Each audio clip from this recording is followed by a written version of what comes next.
mana kami kuasa hukum dari 3 orang khususnya, yaitu Dr. Tifa, Roy Suryo, dan Pak Rismon. Mohon maaf Pak Rismon kebetulan harus pulang kampung. Mohon maaf. Ya, sebelumnya Pak Nasir perlu saya informasikan, sebelum kami kirim surat ke fraksi ya, ke Partai Keadilan, kami sudah mengirim surat ke Komisi 3 khususnya, yang mana saya juga pernah sampaikan ke Pak Nasir, yaitu tanggal 15 Juli Pak. Jadi sudah agak lama juga. Karena jujur ini adalah masalah serius Pak, karena ada belasan anak bangsa yang lagi diancam, lagi bisa dikatakan ya, bisa kalau tanda kutip ya, dikriminalisasi. Oleh sebab itu, menurut kami ini harus cepat untuk diatasi dan DPR harus tahu apa yang terjadi. Ya. Hanya bukan dari medsos, tapi kita buat secara resmi apa yang terjadi. Dan pada waktu kita minta gelar perkara, itu khusus ya, gelar perkara khusus, itu ketuanya sendiri, ketua dari pimpinan dari gelar perkara itu mengatakan bahwa isu ini sudah menjadi isu nasional. Jadi bukan hanya isu buat orang-orang yang selama ini dilaporkan, dan konon kabarnya ada langkah-langkah berikutnya yang mana kami ingin meluruskan sebagai orang hukum, dan Pak Nasir juga alhamdulillah sebagai orang hukum, kami ingin menjelaskan status yang sebenarnya. Ya, status yang sebenarnya. Perlu saya sedikit mungkin saya citir surat kami akan sampaikan apa sebenarnya isi surat kami itu, kemudian perbuatan melawan hukum apa yang dilakukan sebenarnya oleh mereka yang dituduhkan pada klien-klien kami ini. One thing ya, mungkin kita harus menyamakan persepsi sebelumnya, bahwa sebenarnya kalau kita merujuk ke Undang-Undang Dasar pasal 28F, khususnya di sini kan jelas ya berbunyi setiap orang berhak untuk berkomunikasi dan memperoleh informasi untuk mengembangkan pribadi dan lingkungan sosial, serta berhak untuk mencari, memperoleh, memiliki, menyimpan, mengolah dan informasi yang menggunakan segala jenis saluran tersedia. Sebenarnya untuk mendapatkan informasi dari pejabat publik ya, itu adalah hak warga negara sesuai pasal 28F tersebut. Kemudian dalam aplikasinya itu dituangkan di Undang-Undang nomor 14 tahun 2008, kita semua tahu ya, KIP, Undang-Undang Keterbukaan Informasi Publik, yang mana jelas mengatakan bahwa di dalam pasal 1 butir 3, yang dimaksud badan publik adalah lembaga eksekutif, legislatif, yudikatif, dan lain yang fungsi dan tugas pokoknya berkaitan dengan penyelenggaraan negara, ya, yang sebagian atau seluruh dananya bersumber dari anggaran pendapatan dan belanja negara. Jadi selama lembaga itu, institusi itu mendapatkan dari APBN, maka itu adalah lembaga publik. Itu sudah sepakat sesuai dengan undang-undang. Kemudian saya rujuk lagi ke pasal 2 di undang-undang itu sendiri, menyatakan bahwa semua informasi publik bersifat terbuka dan dapat diakses oleh setiap pengguna informasi publik. Itu jelas. Dan dalam Undang-Undang nomor 14 tahun 2008 itu juga pasal 4 ayat 1 menyatakan setiap orang berhak memperoleh informasi publik sesuai dengan ketentuan undang-undang ini. Pasal 4 ayat 2, setiap orang berhak melihat dan mengetahui informasi publik, yang butir A-nya. Butir B-nya, setiap orang berhak menghadiri pertemuan publik yang terbuka untuk umum dan memperoleh informasi publik. Yang kita tahu bahwa masalah kita ini adalah masalah ijazah, yang mana ijazah itu adalah salah satu persyaratan yang digunakan untuk pada waktu mengajukan sebagai baik itu wali kota, gubernur maupun presiden. Oleh sebab itu, selama dokumen itu digunakan, maka dokumen itu adalah dokumen publik. Jadi bukan pribadi lagi, yang mana bisa diakses oleh semua orang. Ya. Kemudian KPU kemarin mengeluarkan satu putusan keputusan yang membuat kami kaget ya. Kok tiba-tiba, biasanya KPU kalau mengeluarkan keputusan itu kan kalau menjelang pemilu. Ini pemilu masih lama sudah ngeluarin keputusan. What's wrong? Ada apa ini? Gitu loh. Oleh sebab itu kami juga protes dan banyak kalangan juga protes. Yang menarik, KPU itu merujuk ke pasal 17. Pasal 17 itu memang ada huruf H dan sebagainya, itu memang untuk masalah pendidikan ya, ada sistem pendidikan atau jenjang pendidikan dan sebagainya, itu memang itu dikatakan tertutup, itu diatur di Undang-Undang 14. Tapi kalau kita merujuk ke pasal 18 ayat 2 A dan B, ya kan, itu jelas dikatakan bahwa bisa dibuka pengecualiannya ya, pengecualian bisa terbuka jika dapat izin dari pemiliknya.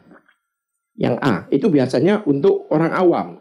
Yang B ya selama informasi itu digunakan sebagai catatan sebagai pejabat publik, itu harus dibuka. Jadi undang-undang. Makanya di manalah kesalahan klien-klien kami ini? Kami bingung juga. Mereka melaksanakan konstitusi, melaksanakan undang-undang dan sebagainya. Tapi faktanya ya mereka dilaporkan dan diproses. Ini yang saya nggak habis pikir gitu loh. Bolehlah dilaporkan, tapi diproses. Bahkan sudah dari selama ini penyelidikan, sekarang sudah penyidikan. Nah, menurut Perkap maupun undang-undang yang kita tahu, namanya penyelidikan itu adalah untuk menemukan tindak pidananya, baru ditingkatkan menjadi penyidikan. Kami bertanya pada penyidik bahkan kanit, apa tindak pidana yang dilakukan oleh mereka ini? Mereka nggak jawab. Saya bingung juga kemana kami lari ya, ke DPR. Makanya kami harap adanya audiensi di komisi ya, kita mau rapat ya kita itu yang kita ajukan itu supaya semuanya paham permasalahan itu yang menariknya kalau kita perinci satu sama lain, kemarin tuh banyak kejutan-kejutan yang memang mengejutkan. Sejarahnya ya, mungkin Bang Nasir, maaf saya sebut lagi Pak pimpinan di sini ya, Pak, mungkin memahami ya seperti apa yang kita pahami. Sebenarnya ini ada satu peristiwa kenapa kok tiba-tiba teman-teman ini concern masalah ijazah itu, yaitu peristiwa sidang Bambang Tri dan Gus Nur. Bambang Tri itu dakwaannya adalah kebohongan yang menimbulkan keonaran. Nah kalau kebohongan berarti jaksa harus membuktikan bohong yang mana. Ijazahnya itu yang ditunjukkan ini loh bohong karena ijazahnya ini, faktanya tidak ditunjukkan. Bahkan konon kabarnya menggunakan fotokopi. Selama saya jadi lawyer tidak bisa, apalagi pidana menyangkut nasib orang, ya kan pembuktian dengan fotokopi itu tidak ada Pak. Perdata pun itu hakim meminta. Memang ada namanya leges. Leges itu kan kita ke mana kantor pos dapat leges, itu bukan selesai sampai di situ. Tetap aslinya harus dibuktikan. Nah, yang terakhir waktu itu adalah TPUA. Saya dengar TPUA adalah lawyernya. Akibatnya mereka mencari di mana sih ijazah ini. Datanglah mereka ke Jogja, ke UGM dan sebagainya bersama beliau-beliau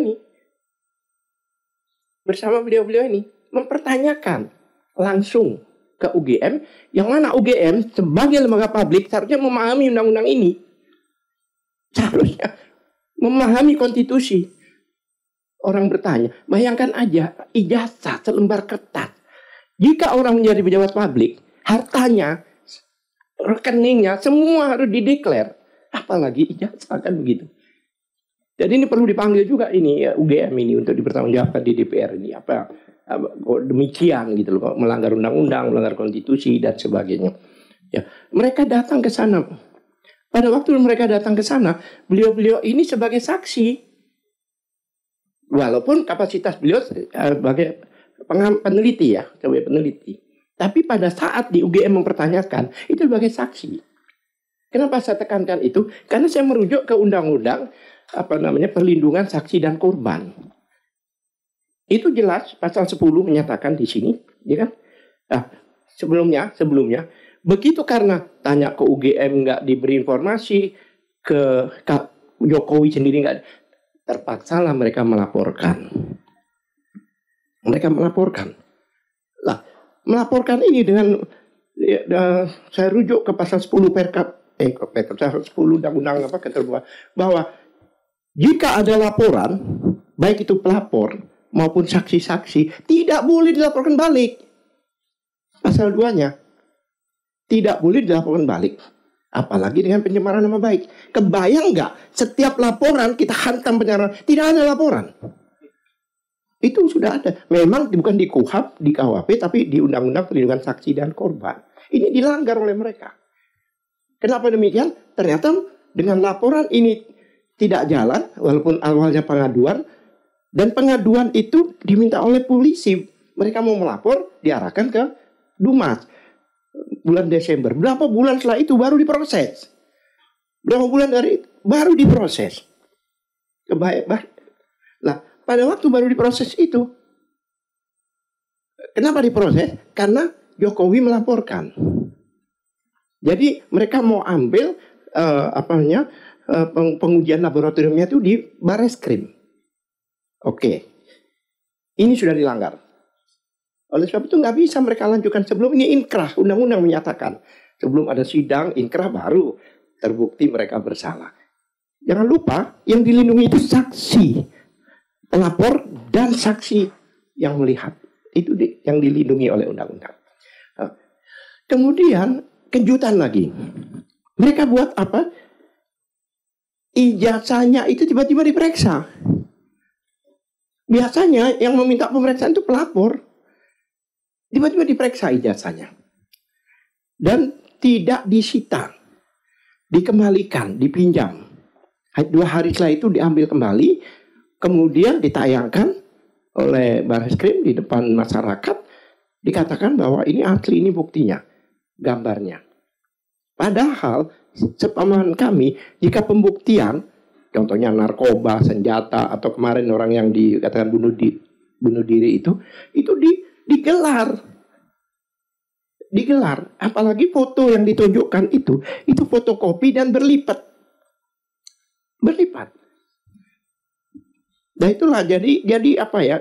Ini sudah bukan masalah mereka ini, tapi sudah masalah bangsa Indonesia. Karena seluruh Indonesia berbicara tentang ini. Tentang inilah. Dalam pengujian laboratorium, Bapak-bapak, perlu saya tekankan Bapak Ibu, ini ada aturan. Aturannya di Perkap. Perkap Kepolisian sendiri yang nomor 10 tahun 2009. Itu jelas.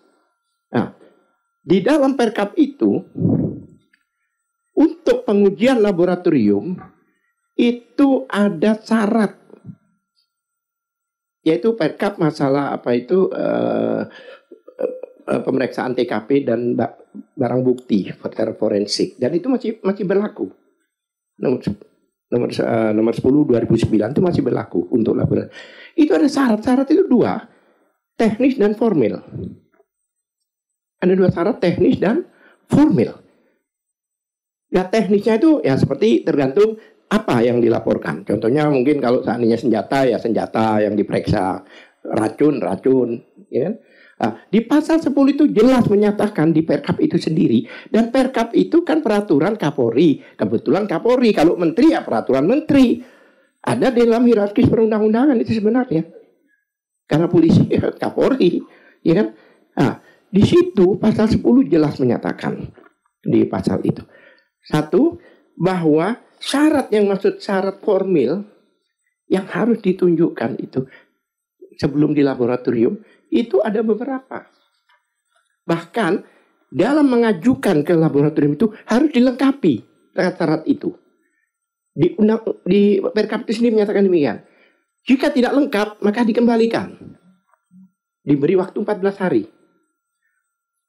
Dan jika tidak lengkap dikembalikan lagi 2 kali. Setelah itu masih tidak lengkap, tidak diperiksa. Ini tiba-tiba diperiksa. Jelas. Pasal 80 itu persyaratan yang jelas di sini saya bacakan. Di Perkap itu sendiri. Karena kebetulan masalah dokumen itu adanya di pasal 80. Pasal 10 itu syarat formilnya.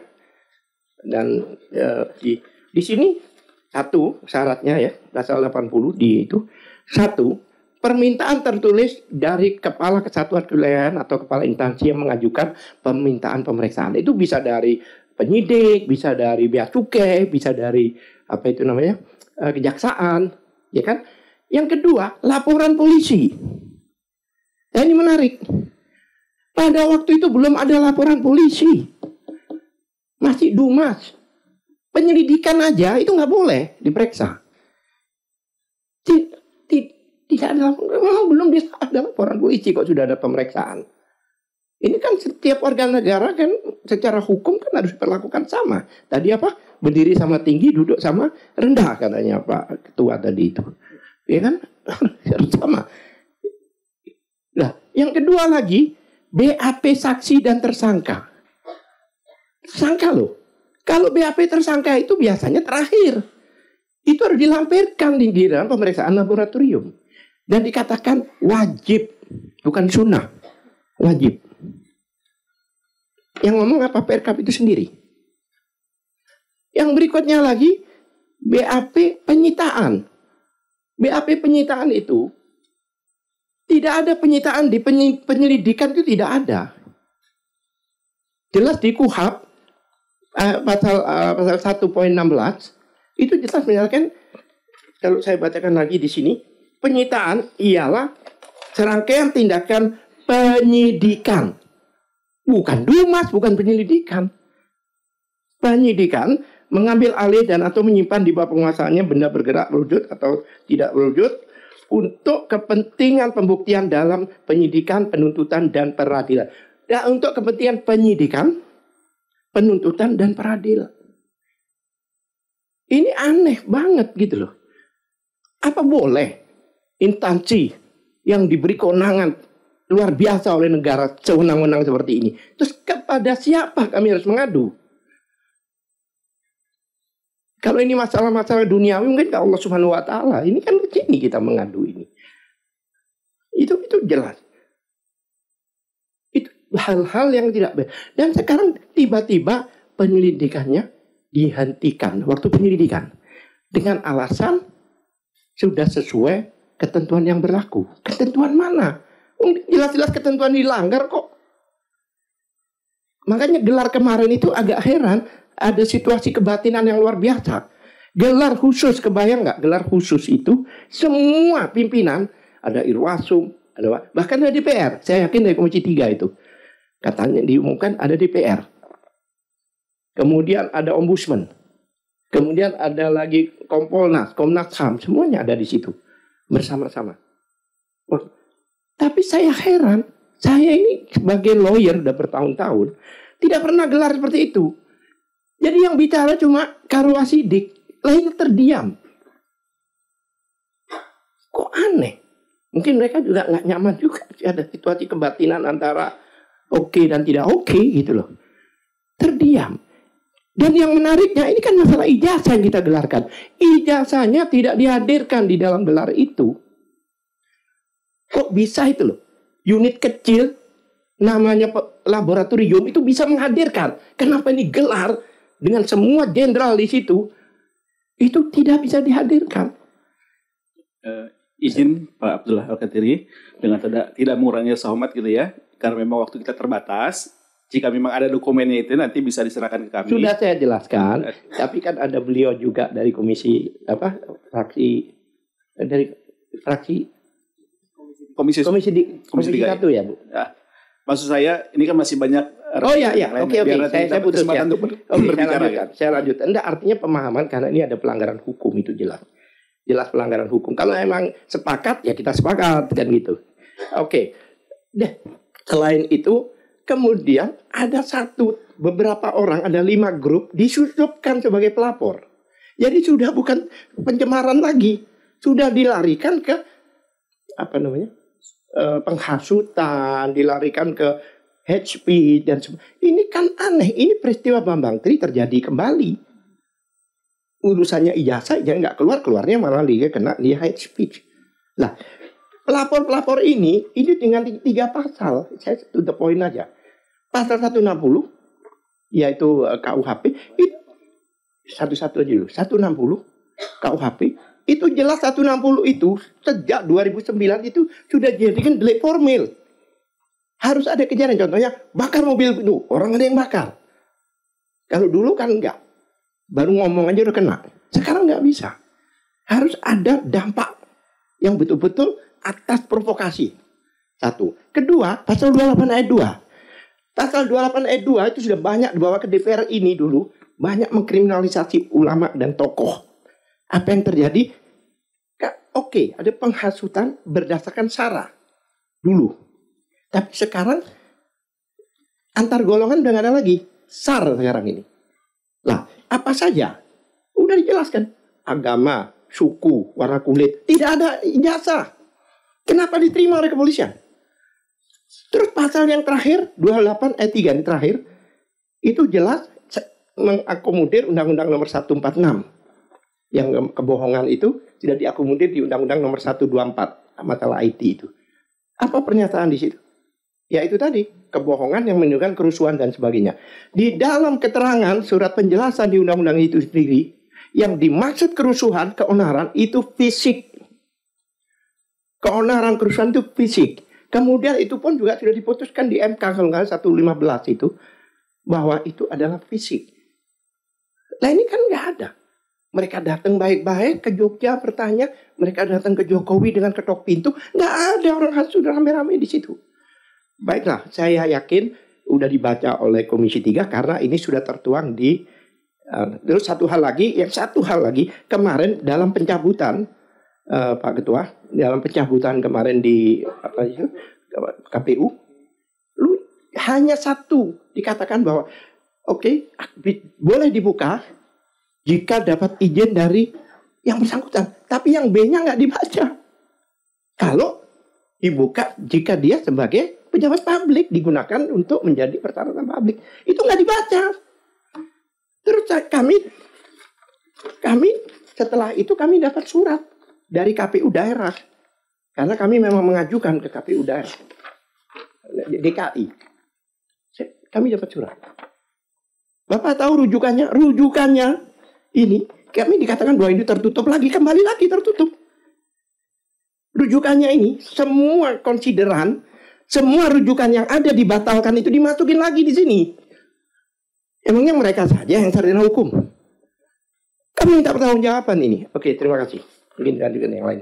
Baik, terima kasih kepada yang kami hormati Bapak Abdullah Al-Katiri.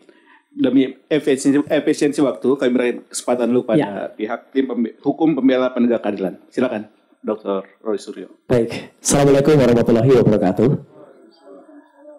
Yang kami hormati dan sahabat-sahabat saya, ya, alhamdulillah diterima di ruang sangat hormat, di ruang fraksi Partai Keadilan Sejahtera.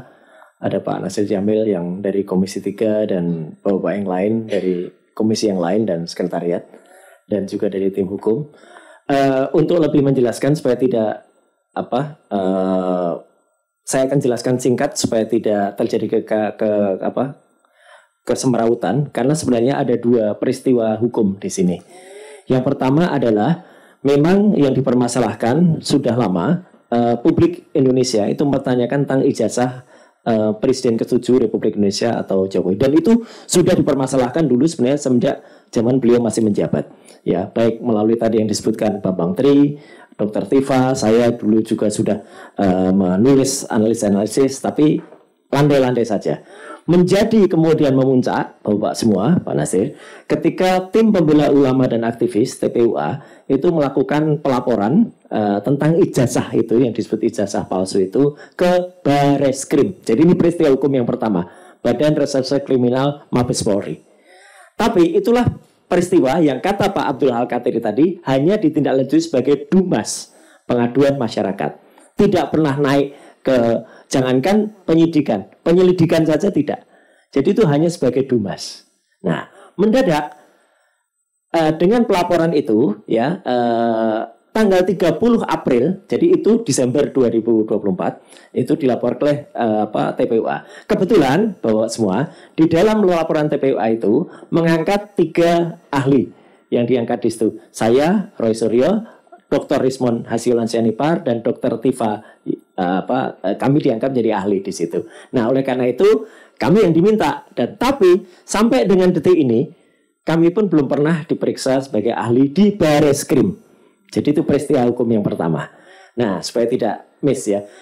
Tiba-tiba tanggal 30 April Presiden ke-7 Indonesia Jokowi melaporkan kami ini ya, dan akhirnya ditambah dengan 9 orang lain, termasuk beberapa ada di ruangan ini, ada Michael, kemudian ada Abraham Samad, ada juga beberapa teman lain, ada 12 orang ya, itu dilaporkan termasuk YouTuber dengan tuduhan pencemaran nama baik.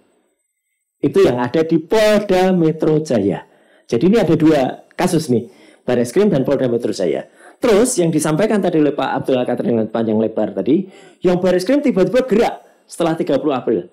Padahal tidak ada peningkatan status apa, nggak ada.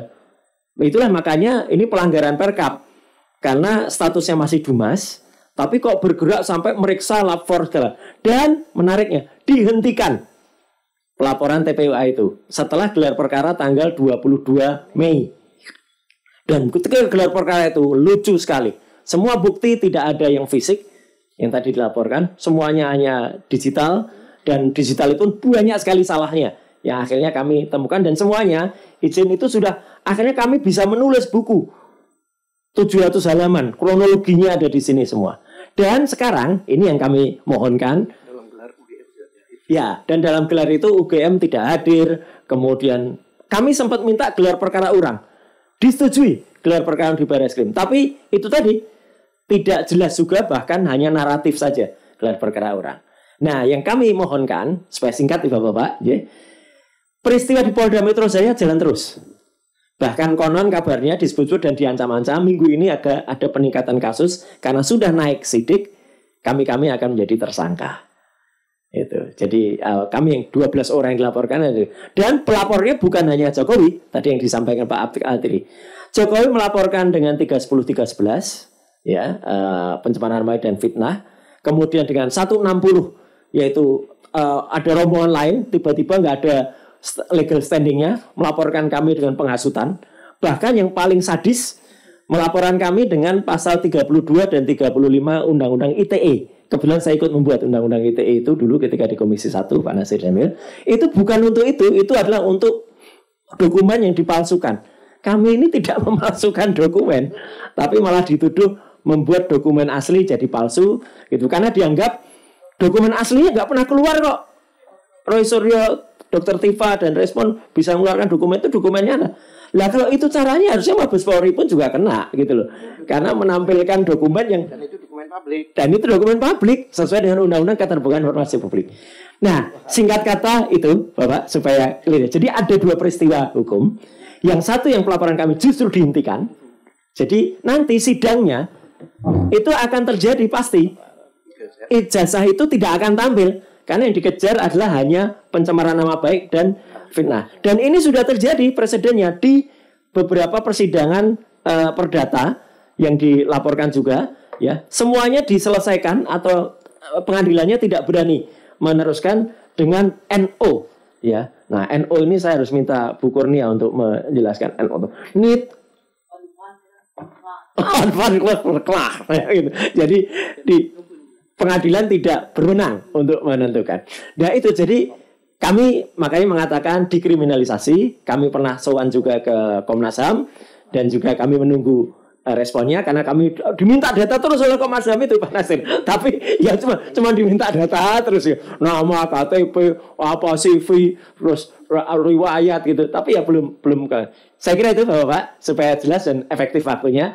Sekali lagi terima kasih banyak atas waktunya. Saya tahu waktunya sangat-sangat terbatas, tapi yang kami harap insya Allah fraksi Keadilan Sejahtera bisa menjadi pelopor pionir membawa ini ke rapat dengar pendapat umum atau audiensi di Komisi 3, Komisi 1 ataupun Komisi 10. Kami ada surat juga. Terima kasih. Wassalamualaikum warahmatullahi wabarakatuh. Waalaikumsalam warahmatullahi wabarakatuh. Terima kasih Dr.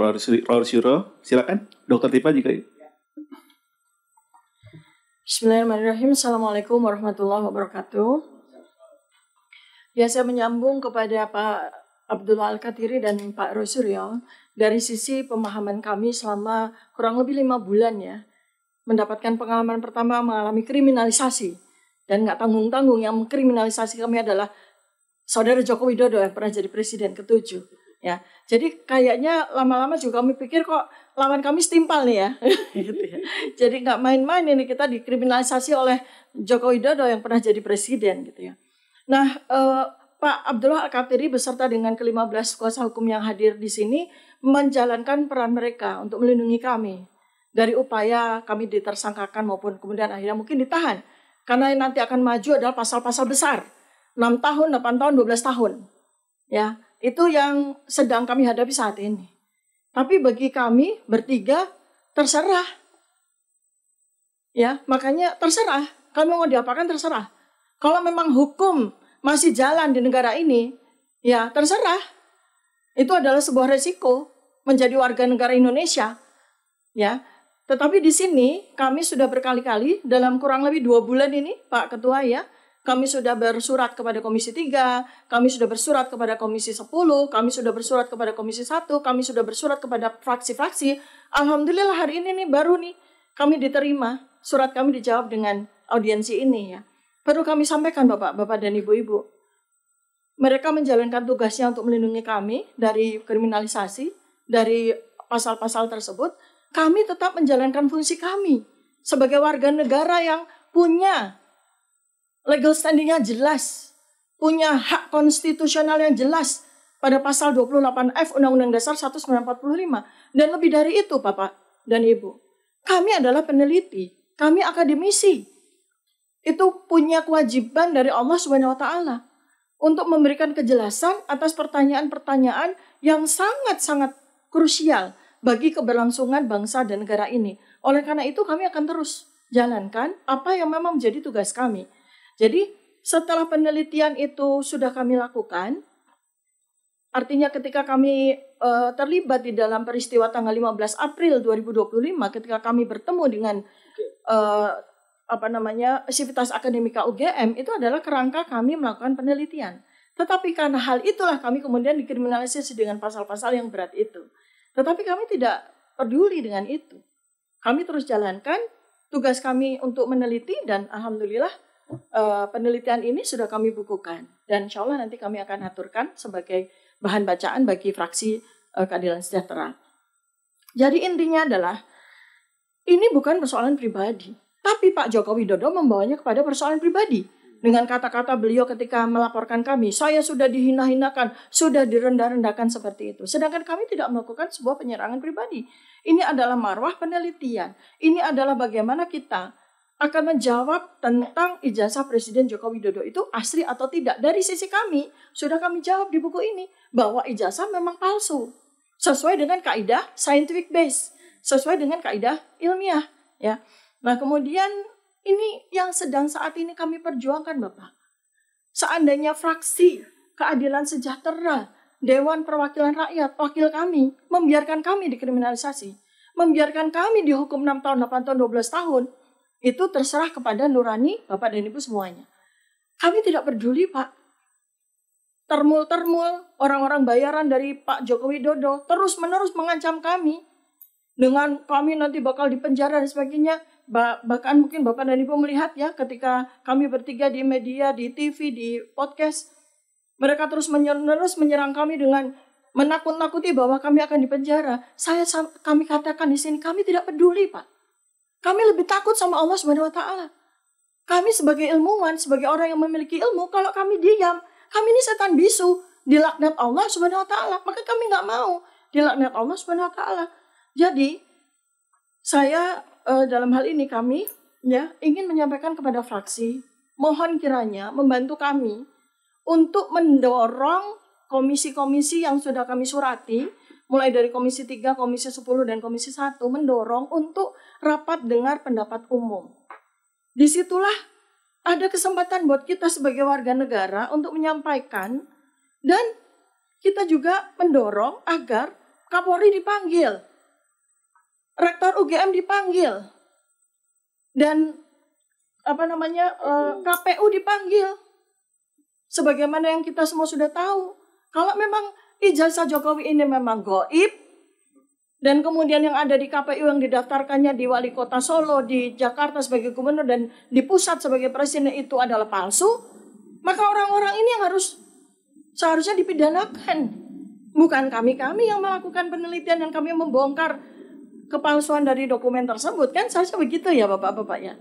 Anda logikanya kan begitu. Yang melakukan pidana siapa sih?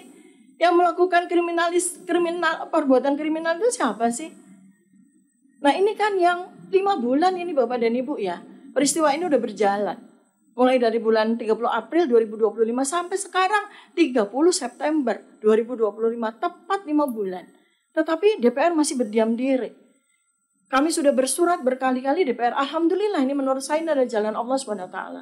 Kami akhirnya bisa bertemu dengan fraksi keadilan sosial. Mudah-mudahan dengan pertemuan fraksi keadilan sejahtera. Mudah-mudahan fraksi keadilan sejahtera benar-benar berkeadilan untuk bersama-sama dengan kami nih rakyat, warga negara yang menjalankan hak konstitusionalnya.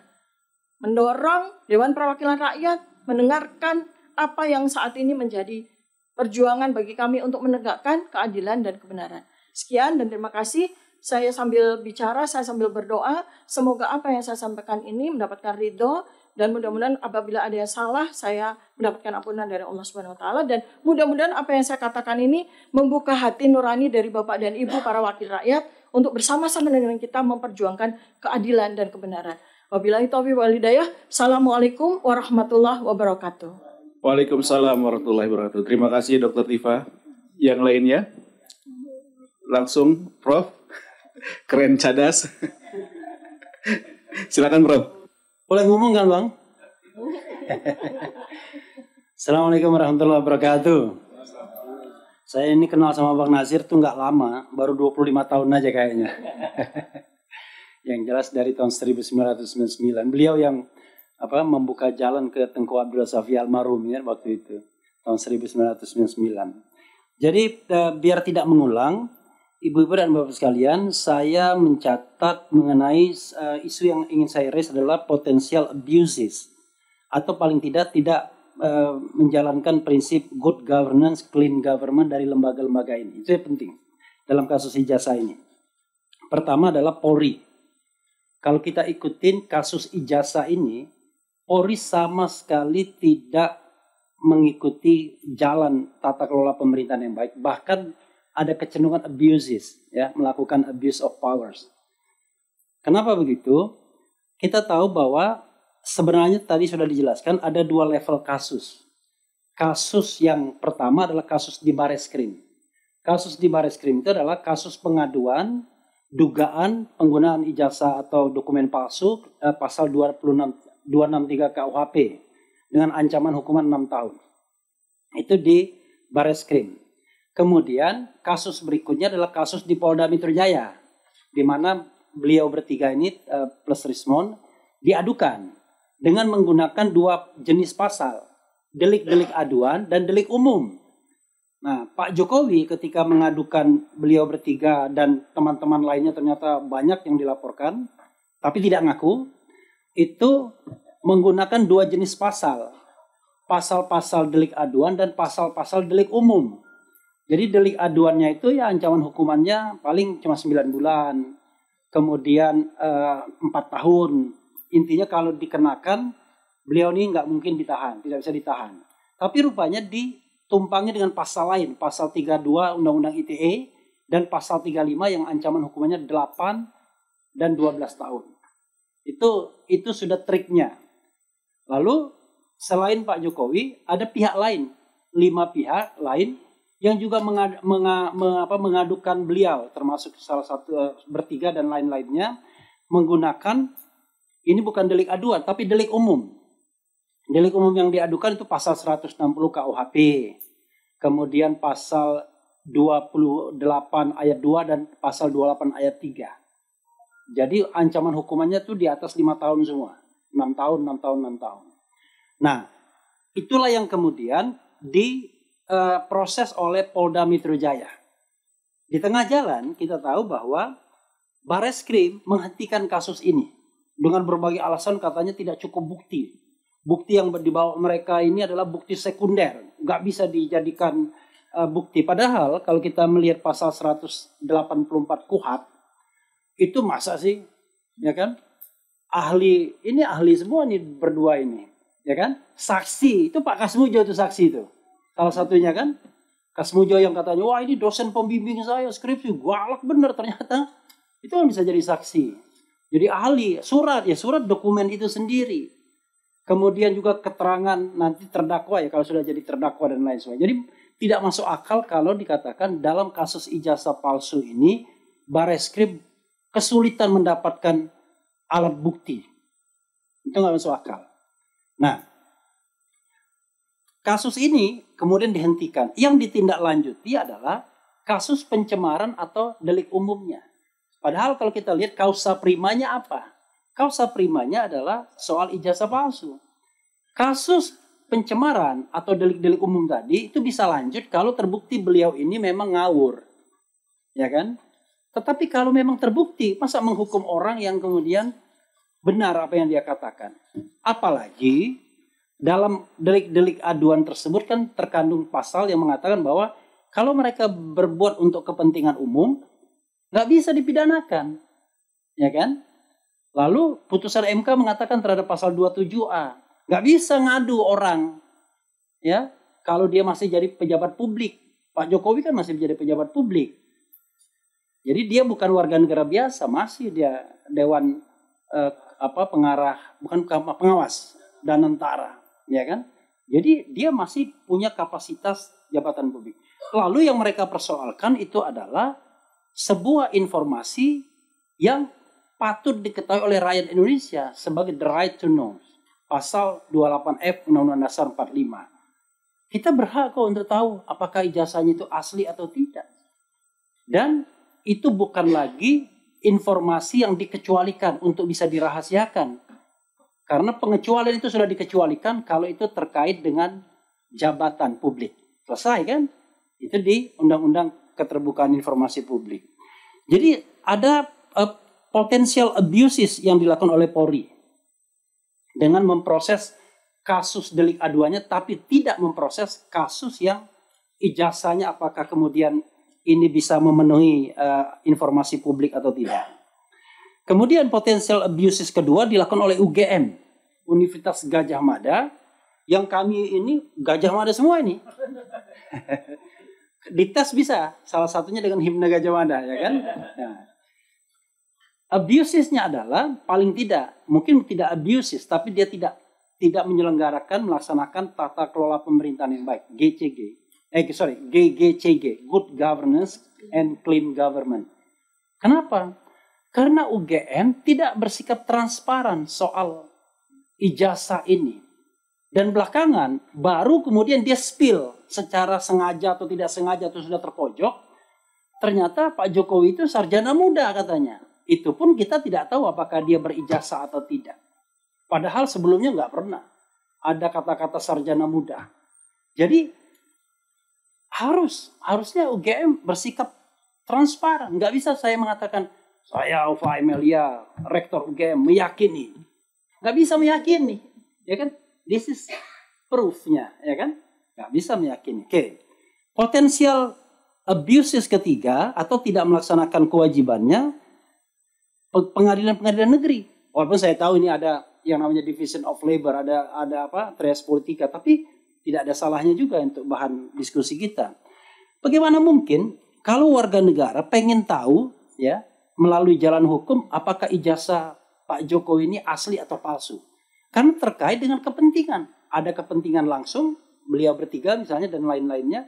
Ada kepentingan rakyat Indonesia yang berhak tahu dong. Tetapi apa yang terjadi pada PN Solo, PN Sleman, dan PN Jakarta Pusat, mereka mengatakan tak berwenang.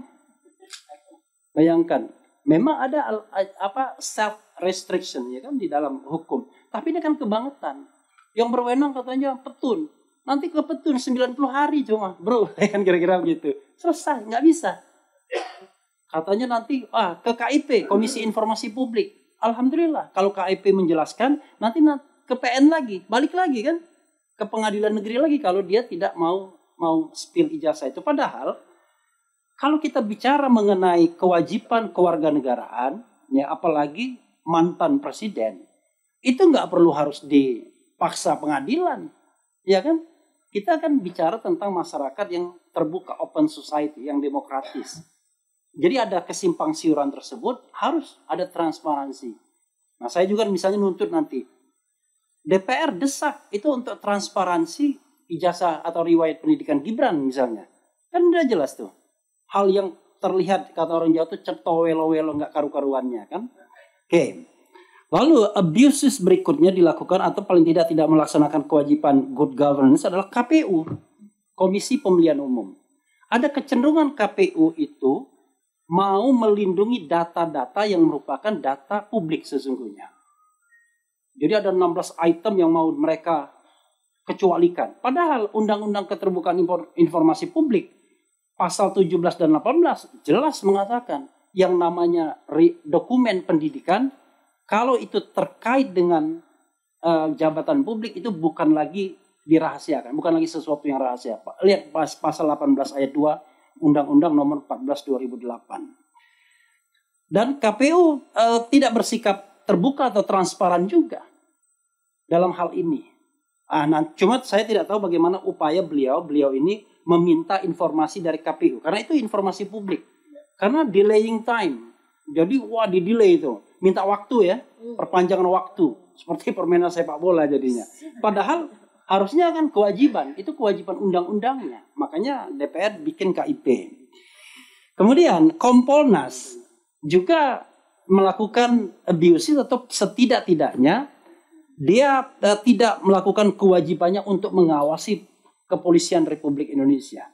Bahkan kecenderungan Kompolnas dalam setiap penampilan publiknya adalah membela. Bahkan seperti menjadi jubir dari kepolisian. Ya kita tahulah riwayat kasus Sambo dan lain sebagainya. Tapi ya nggak boleh begitu karena Kompolnas dihadirkan sebagai komisi kepolisian untuk mengawasi kepolisian.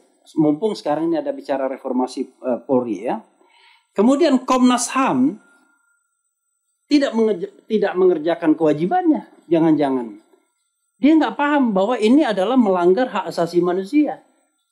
Yaitu yang paling hakikat dalam sebuah negara demokrasi adalah hak menyampaikan pendapat baik secara lisan maupun tulisan. Itulah yang namanya mahkota dari hak asasi manusia. Karena kalau tidak ada kebebasan untuk menyampaikan pendapat baik secara lisan dan tulisan, nggak ada kita bisa mengklaim sebagai negara demokrasi atau demokrasi konstitusional. Nah, Komnas HAM tidak bersikap melindungi itu, tidak bersikap to protect, ya kan? To fulfill. Jadi dia tidak bersikap. Yang terjadi adalah dia seperti birokrasi biasa yang tidak aktif untuk mempromosikan perlindungan terhadap hak asasi manusia, termasuk pasal mengenai kebebasan berserikat dan berkumpul mengeluarkan pendapat baik secara lisan maupun tulisan. Kemudian potensial abuses lainnya dilakukan oleh Dewan Perwakilan Daerah. Memang dia wakil daerah, tapi sama juga kan wakil rakyat juga, elected official, dipilih juga. Tetapi DPD tidak bersikap proaktif juga. Dan kita sudah mengajukan ke DPD juga ya? Sudah? Belum ya? Nah, nanti kita sudah. Kalaupun belum sebenarnya dia harus proaktif karena itu sudah menjadi wilayah sebuah perdebatan nasional yang sebenarnya tidak produktif, ya kan? Di sana munculkan tukang debat yang ngawur, ya kan? Yang penting bagaimana membuat Dr. Tifa menangis, kira-kira begitu ya. Mas Suryo saling ejek-ejek dan lain sebagainya. Nah, the last but not least, DPR. Ini mohon maaf nih Bang Nazir Jamil. DPR tidak menjalankan fungsinya, terutama fungsi pengawasan oversight, ya kan? Udah di depan mata pelanggaran abuses oleh Polri, Mabes Polri, oleh Polda Metro Jaya. Kemudian lembaga-lembaga yang diperintahkan untuk melindungi hak asasi manusia ini juga tidak bergerak aktif untuk melindungi. Dan dalam kasus sebelumnya kita tahu kan ada kasus KM50, kasus Sambo dan lain sebagainya yang juga bahkan mereka menjadi part dari skenario tersebut. Jadi harusnya DPR jangan setelah 4 bulan 5 bulan, harusnya kan alhamdulillah ternyata yang baru menerima adalah bukan DPR, fraksi. Ya lumayan lah ya. Fraksi nomor 6 terbesar. Nomor 6 terbesar bang ya? Nomor 6 terbesar. Ya, nomor 7-nya PAN, nomor 8-nya Demokrat. Nah, gitu. Ya. Oh, Demokrat kursinya paling kecil. Sama seru. Karena itu menurut saya, ujung-ujungnya jangan sampai kemudian tidak ada pemenuhan hak asasi manusia untuk mengetahui. Kalau kita sepakat dengan konstitusi pasal 28F tersebut kan, itu adalah hak untuk mengetahui, hak untuk mencari, mengolah, menyampaikan, menyimpan informasi. Maka kemudian yang akan dijalankan oleh polisi malah sebaliknya, yaitu melakukan pelanggaran hak asasi manusia dengan meningkatkan kasus ini dengan potensial ada orang yang bakal ditangkap, ditahan dan lain sebagainya dan lain sebagainya. Nah, mudah-mudahan dari sini DPR bisa berjalan beriring bersama kita untuk mengungkap kasus ini sebagaimana adanya yang kita butuhkan, yaitu sebuah kejelasan apakah ijazah Jokowi adalah ijazah palsu atau tidak, dan soal konsekuensinya nantilah kita bicarakan, termasuk juga dengan anaknya. Wassalamualaikum warahmatullahi wabarakatuh. Baik, terima kasih Prof. Refdi Harun. Mohon maaf Bapak Ibu karena memang waktu kita terbatas. Saya masih oke, siap. Karena ini sudah kemari kami jadi harus komprehensif Pak penjelasan kami. One thing ya, pada waktu DPR diundang itu sampai akhir mengikuti gelar itu sampai malam. Kami hanya setengah hari itu pihak UGM tidak dihadirkan Pak. Tapi begitu setelah itu dihadirkan. Ini teman-teman yang dikirim oleh DPR waktu itu Pak ya. Bahkan di akhir gelar menyatakan bahwa penyidikan dihentikan. Saya tanya, Ombudsman, kalian terlibat ya menghentikan? Pak, kami nggak tahu. Kami tanya ke Komnas HAM, terlibat ya? Karena pada waktu itu ikut sampai akhir. Kalau akhir gelar, berarti pihak-pihak terkait yang diundang itu ikut memutuskan kan begitu. Termasuk DPR. Ya itu yang perlu kami tanyakan di UGM. Jadi kami tahunya dari medsos satu. Yang kedua lagi, pasal 31 di ayat 3 menyatakan bahwa demi kepentingan umum tidak dapat dipidana. Itu penting ditekankan yang dilaporkan Jokowi itu, ya kan? Kemudian pasal campuran ini di SPDP-nya itu dicampur jadi satu, Bang. Jadi pencemaran nama baik dicampur sama ini, campur. Jadi peristiwanya beda. Ada satu peristiwa pencurian di sana pemerkosaan jadikan satu. Nah ini nanti diseleksi di kopi kayak arisan yang keluar yang mana? Ya pasti yang bukti ijazah tidak akan keluar. Perkara lain. Ya itu kami khawatir seperti itu. Terima kasih. Baik, terima kasih. Selanjutnya mungkin langsung saja bisa ditanya. Oke, silakan Bu. Bismillahirrahmanirrahim. Assalamualaikum warahmatullahi wabarakatuh. Bapak Nasir selaku legislator kami yang saya hormati, dan tentu saja Partai Keadilan Sejahtera yang pada faktanya sampai dengan hari ini masih merupakan tempat kami menumpuk asa begitu ya. Saya kebetulan Kurnia, seorang pengacara, tapi juga di masa lalu atau masa sampai dengan sekarang masih berjuang di jalanan Pak untuk mendapatkan hak-hak rakyat begitu ya. Saya tidak ingin membuat menjadi bertumpuk-tumpuk ini karena penjelasan dari Ibu Tifa, Bang Roy Suryo dan tentu saja Bang Al-Katiri itu sudah sangat lengkap. Saya hanya ingin menyampaikan ini karena saya adalah pelaku sejarah. Jadi artinya adalah orang yang ikut serta dalam peristiwa tersebut begitu. Kami memang adalah tim advokasi pembela penegak kebenaran dan keadilan. Di dalamnya itu yang kami advokasi adalah Dr. Roy Suryo, Rismon Hasiholan Sianipar, dan Ibu Tifauzia Tiasuma. Tetapi istimewanya Pak, di lain sisi saya pribadi adalah juga terlapor.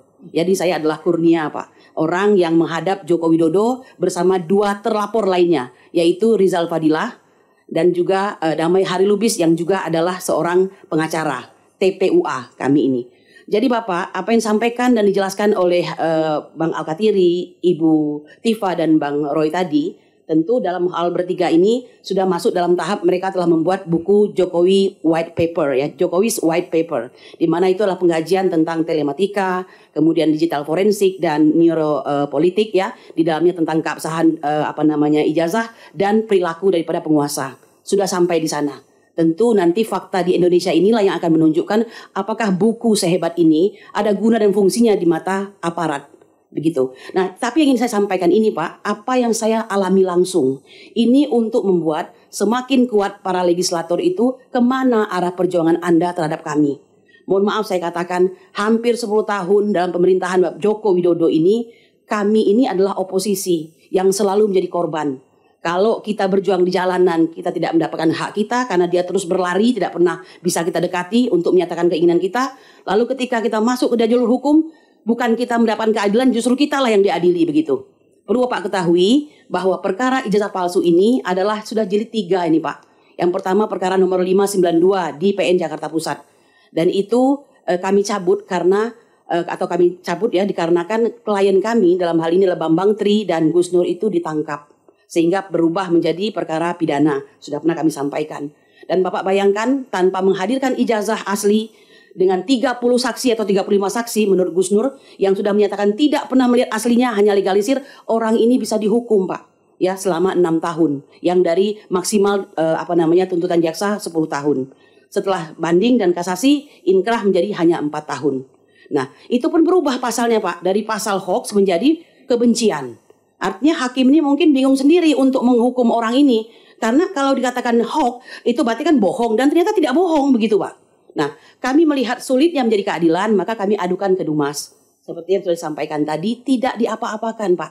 Kami harapannya bukan Dumas, melapor Pak. Ini tentang 263, ya kan? Pemalsuan dokumen autentik dalam hal ini dan 264 begitu. Tetapi diarahkan ke Dumas. Kami paham itu. Beberapa bulan tidak dilakukan apa-apa. Sampai suatu ketika kami berpikir bagaimana kalau saat ini kami mendatangi langsung Bapak Joko Widodo, ya kan, untuk mendapatkan semacam kepastian lah. Bagaimanapun beliau ini seorang negarawan yang tentunya hatinya akan bersikap bijak kepada rakyat begitu. Surat kami diterima, kami menyangka bahwa kami akan diperlihatkan ijazah itu. Saya harus mengatakan secara jujur dan mungkin pertama kali secara belak-belakan saya katakan bahwa ternyata penerimaan surat tersebut terhadap kami bukan keinginan beliau untuk menampakkan ijazah tersebut atau bermediasi dengan kami, saling berdiskusi, bukan. Tetapi untuk menyatakan kepada kami bahwa saya akan menempuh jalur hukum dan tentu saja kalian akan dipolisikan, begitu kira-kira Pak. Itulah yang sampaikan. Dan itu fakta terjadi. 30 April sebelumnya sudah melakukan pelaporan dengan istilah Jawa itu nabok nyilih tangan. Karena ada 5 laporan sebelumnya melaporkan kami lewat organisasi masing-masing gitu ya. Katanya sih organisasi Pradi Bersatu ya. Saya nggak tahu ada apa tidak itu organisasi. Nah, tapi nyatanya orang per orang yang melaporkan dengan penghasutan. Sudah dijelaskan oleh Pak Al-Katiri tadi untuk penghasutan itu harus memenuhi syarat-syarat tertentu. Nah, kemudian barulah tanggal 30 Joko Widodo melaporkan kami. Yang di kemudian hari sampai hari ini tidak diakui bahwa dia melaporkan kami. Hanya peristiwanya katanya. Padahal ini jelas-jelas delik aduan. Tidak bisa polisi mewakili dia untuk melaporkan kami begitu. Yang jadi masalah Bapak. Kami ini, saya tepatnya di sini ya, karena yang lain ini tidak, nih saya kebetulan yang terlapor. Apa jaminan saya sebagai orang yang membela hak-hak rakyat dalam melaksanakan tugas? Padahal jelas-jelas kami dilindungi oleh undang-undang advokat. Kami dilindungi juga undang-undang PSK, bukan PSK yang itu ya Pak ya, perlindungan saksi dan korban. Jelas-jelas bahwa kami ini nggak boleh dilaporkan kembali. Dan kami ternyata dilaporkan kembali Bapak. Ya, di tengah keadaan banyak laporan-laporan yang jauh lebih penting tidak diantisipasi, tidak diperdulikan oleh Kepolisian Republik Indonesia yang katanya berdasarkan Undang-Undang Nomor 2 Tahun 2002 itu adalah menjaga ketertiban masyarakat, penegakan hukum, mengayomi, melindungi dan melayani. Bapak, bisa Anda bayangkan kami yang biasanya melayani untuk melindungi warga, melindungi siapapun yang membutuhkan bantuan kami, hari itu kami menjadi pesakitan. Saya ingin mengatakan Pak, jika tidak ada perlindungan dari DPR, insya Allah tidak akan ada lagi pengacara-pengacara yang berani untuk berjuang di garis terdepan. Bukan karena pengecut, karena adanya ketidakpastian, tapi adanya kriminalisasi. Dan kami mengatakan dengan sangat clear bahwa aparat pada hari ini selalu melindungi dan melayani kepentingan Joko Widodo yang pada faktanya memang masih sangat berkuasa. Kami tidak mempunyai kalimat yang lain.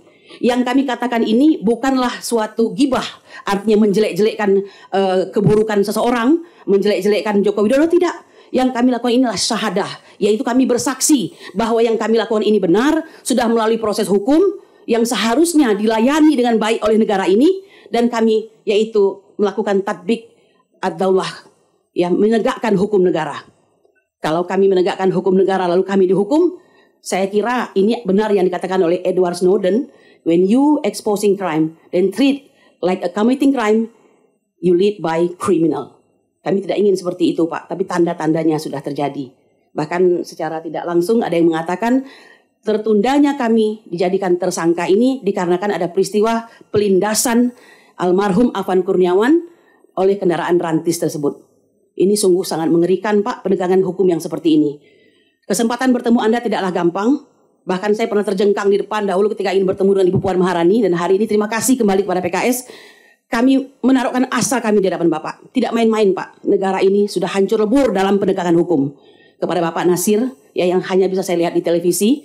You look younger than by day, I think. Dan saya berharap semangatnya pun semakin muda, Pak. Tolong, Pak, bangsa ini lewat tangan Bapak. Karena beberapa periode Anda terpilih, itu pertanda bahwa Allah mempercayakan kepada Anda dan kawan-kawan. Demikian.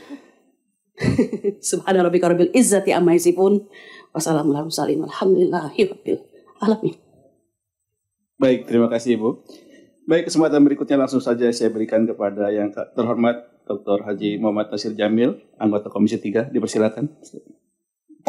Baik, bismillahirrahmanirrahim. Assalamualaikum warahmatullahi wabarakatuh. Alhamdulillah, hari ini kita bisa bertemu dan kami menyambut tamu-tamu kami dengan ucapan terima kasih karena masih percaya bahwa kesempatan dan keadilan itu masih ada. Nah, karena itu memang tidak mudah untuk memperjuangkan dan mendapatkan keadilan yang hakiki karena memang sebahagian orang mengatakan bahwa keadilan itu hanya ilusi. Oleh karena itu kita percaya bahwa Allah Subhanahu wa taala itu Maha Adil dan akan memperlihatkan ya keadilannya itu kepada orang-orang yang memperjuangkannya. Nah, karena itu terima kasih juga kepada semua yang hadir, terutama Ibu Ledia Hanifah yang hari ini diamanahkan sebagai sekretaris fraksi PKS dan juga diamanahkan sebagai anggota Komisi 10 di DPR RI ini. Dan juga para tenaga ahli fraksi DPR RI, fraksi PKS di DPR RI. Terima kasih Pak Abdullah Qadiri yang telah menyampaikan kronologinya dan juga Pak Suryo, Ibu Tifa, Pak Repli dan juga Ibu Kurnia Tri Royani ya dan juga para pengacara. Jadi ini kalau disingkat misalnya Resmond, kemudian Roy Suryo, kemudian Tifa, itu kan R2T ya. R2T. Kalau itu memang RRT gitu ya. R2T melawan Jokowi. Jadi kami terima kasih sekali lagi sudah mendapatkan penjelasan karena memang selama ini kami menyimak dari berbagai macam pemberitaan ya baik di media sosial maupun di media-media mainstream gitu ya. Dan memang banyak juga beberapa orang bertanya kenapa berani kali mereka itu. Kira-kira begitu ya. Mereka ada. Sehingga kadang-kadang ada juga yang bertanya kepada saya pribadi siapa di belakang mereka. Nah, kira-kira begitu. Ya, siapa di belakang mereka itu. Ya, kenapa begini, kenapa begitu dan sebagainya.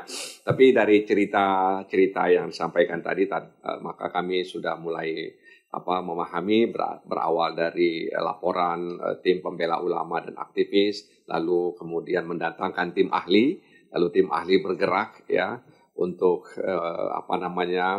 menguji itu semua dan kemudian justru ada laporan di Polda Metro ya terkait dengan gerak-geri yang dilakukan oleh ahli-ahli ini ya untuk menguji dan membuktikan laporan tersebut. Ya, tapi sayangnya di Barreskrim itu kemudian dihentikan setelah gelar perkara dan lain sebagainya. Justru di Polda Metro ya sudah ada terlapor termasuk Ibu Kurnia juga dilaporkan ya.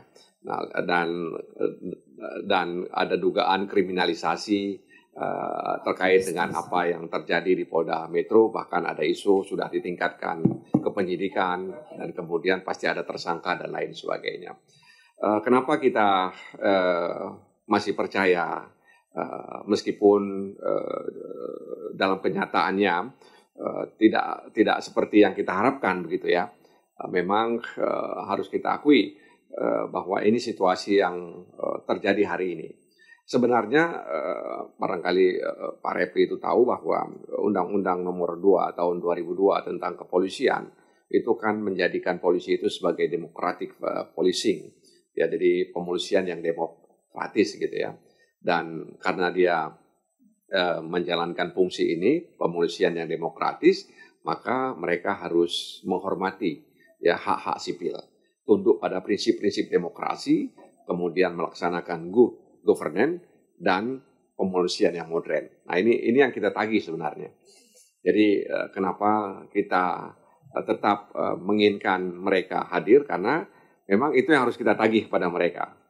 Jadi tentu saja tadi sudah disinggung juga soal good governance, ya. Nah, oleh karena itu sekali lagi kami menerima, dan tentu saja di DPR ini kan kolektif kolegial, ya. Kolektif kolegial, jadi tidak bisa juga sendiri. Ya bisa saja kita sampaikan, ya, tapi harus ada dukungan dari kekuatan-kekuatan politik lainnya, sehingga kemudian apa yang kita harapkan itu bisa terwujud. Ya, jadi dalam kesempatan ini fraksi PKS, saya yang ada di Komisi 3 menerima dan kemudian sudah mendengar ya secara utuh. Meskipun tidak panjang, tapi saya sudah bisa menangkap ya substansi yang disampaikan tadi. Intinya bagaimana kemudian ada semacam perlindungan, bukan berarti karena takut ya, tapi adanya ketidakpastian dan ketidakadilan ya dalam kasus ini. Ya, jadi ini mirip Prof. Yusril juga ketika dia bicara soal anak-anak yang ditahan itu, aktivis-aktivis yang ditahan itu. Dia bilang ya kenapa harus takut, ya aktivis itu harus menghadapi kenyataan, kira-kira begitu. Padahal yang dikhawatirkan oleh aktivis itu adalah ketidakpastian dan ketidakadilan, itu aja sebenarnya. Ya, jadi kalau mereka menjalani hukum karena keadilan, tentu mereka selalu siap. Ya, problemnya kan mereka menghadapi penegakan hukum yang ada ketidakadilan di dalamnya, sehingga mereka harus melawannya, begitu ya kan, itu perintah agama juga, ya kan, untuk melawan ketidakadilan. Jadi sekali lagi saya pribadi sebagai anggota Komisi 3 yang hari ini menerima Bapak Ibu sekalian sudah mencatat, dan mudah-mudahan Bapak Ibu sekalian juga bisa diterima oleh fraksi-fraksi lainnya, dan tentu saja nanti kita akan sampaikan kepada institusi yang berwenang dalam hal ini kepolisian. Kalau di Komisi 3 ya terkait dengan soal ada dugaan ya kriminalisasi ya atau kemudian ketidakpastian dalam soal ini ya, sehingga kemudian apa yang kita harapkan itu bisa terwujud gitu ya. Jadi memang ini bermula dari ijazahnya Jokowi Presiden ke-7 kita, dan saya lihat memang dalam catatan tahun 2022 itu Bambang Tri ya, dan kemudian berlanjut sekarang. Nah, jadi ini kan fraksi ke-6 kata Pak Refli tadi ya, kekuatan ke-6 atau nomor urut 6 di DPR RI ya. Jadi sementara Bambang Tri itu 2002.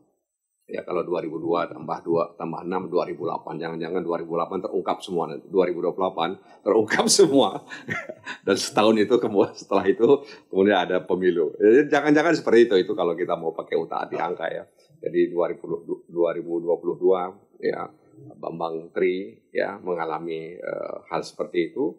Lalu ada Bapak Ibu datang kemari, ini adalah fraksi yang ke-6 di DPR RI. Kalau kita tambah 2022 tambah 6 itu 2028 ya, jangan-jangan 2028 nanti kemudian ya bisa terungkap, dan itu tidak lama lagi sebenarnya ya, 2028 lagi nggak lama itu dan tetap saja ya, karena memang yang dilawan kan tadi kata Bapak Ibu sekalian, yang dihadapi adalah orang yang masih punya berkuasa. Tadi kan itu dikatakan tadi Bu Kurnia ya, ternyata Pak Jokowi masih berkuasa ya, masih berkuasa. Nah, apakah kekuasaannya itu bertahan 2028 ya seperti yang saya coba utak-atik tadi ya, apa atau sebelumnya. Tapi yang pasti bahwa kita tidak masuk ke wilayah itu hanya sekedar candaan saja ya. Tapi yang ingin kami sampaikan bahwa apa yang diperjuangkan oleh Bapak Ibu sekalian, kami akan sangat prihatin dan juga akan berusaha untuk membantu sesuai dengan tugas, fungsi, dan kewenangan yang dimiliki oleh DPR.